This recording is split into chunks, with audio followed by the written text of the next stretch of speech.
Duke. This is start of day 2 and back out to Eddie DS to see if we can start to get the engine back into the car. It's been a couple of weeks since we were able to get going. Will's, my neighbour, is coming over very shortly, and Duke is going to help us ably put it all together. Fingers crossed. It's going to be a step along the way. We've only got 2 hours today, so see how we get on. And yeah, just a word about these covers. I highly recommend these. These are really good. They've got some nano technology in it, which means it breathes really well, and you can just see how well it protects the car and the paintwork. And I'll put the link in the description below. They're probably £300–400 a go, but it's well worthwhile. They're very, very weather tight, but most importantly, don't damage the paint or anything to do with the car. They preserve it very well. And there she is, all ready to be worked on. I've put the little bits of rag in between the bonnet and the wings just to protect the bonnet, because it's not hinged as such. So just going to take that off in a minute, open up the engine bay, and ready to receive the engine, all being well. I've jacked up the back. Not quite sure how high it's going to need to go. We'll no doubt see this later, as Will is quite used to doing these jobs with other Triumphs. He's a bit of a Triumph nut. Right, all set up. Got the sunshade on, ready to go into the engine bay. Radio playing, ramp set for engine and gearbox, which we did the other week. You'll have seen on the channel. And got to get that out there, down there, and into there. Okay, improvised ramp involving some bricks underneath, which did the job. Down the slope, safely in front of the car. Now to get the jack out, just tucked away in here. Actually, this is Will's jack, so let's get that out. Okay, so got everything set, ready for Will coming round. Got my tools out.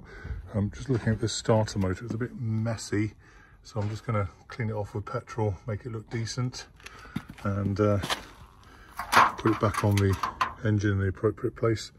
That's the gear thrower there, little dog gear that comes out. That comes out to here to start the motor on the ring in there. So that's the interface. And a little Arry the Stag top tip. I've used a previously owned beer tin, cut in half, washed out, and that'll make a nice container to put petrol in that I can then use the brush on the starter motor. Old speckled hen, highly recommended.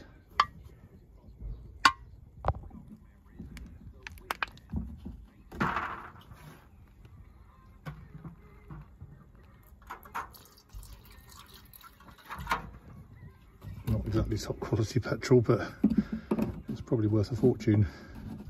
50p a gallon when this was put in this pot, I think. Anyway, it will clean this, so that's good. And now for my trusty brush, nabbed out of the garage. I can then just agitate all the nasty grimy bits of oil without knackering up the works either. Should just get the crud off at least.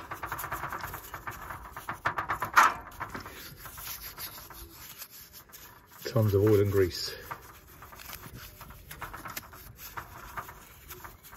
Just going to pivot off that bit, off the bell housing, back of the engine,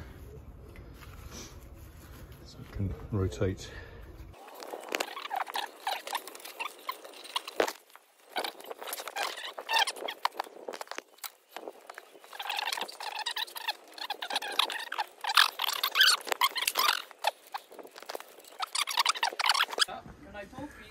Yeah, no, you can. It's all right. Talk to me, Alison. Hang on. Okay, up on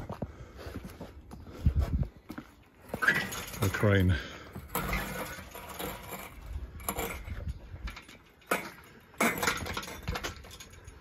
Right, and this way a bit.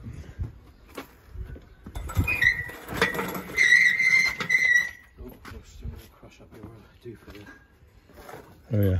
Look out, Jukey. Do you want to drop it down and take up a bit of slack? So we've got quite a bit of slack there. Yeah. might just about clear as it is. Yeah, I think it might clear a bit. Yeah, okay. But that's the limit of its height. Shall I put a blanket over the top?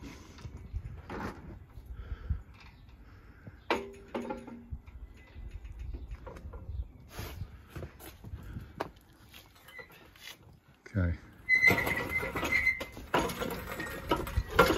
The front panel's all right, isn't it? Yeah, pretty good.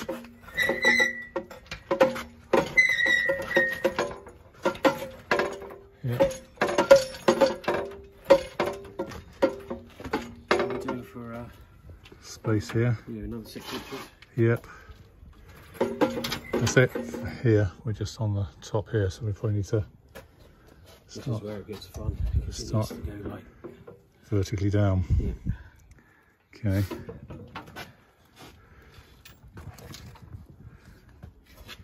So I think you might have to push down. This end. Yeah, or push up this end. Yeah, okay. And then try and drop him down into that hole. Got to introduce it to that tunnel. Yeah, okay. Right. And I'll ease it down on the. Okay. Okay, well, after much huffing and puffing, we seem to have actually got the engine into the engine bay.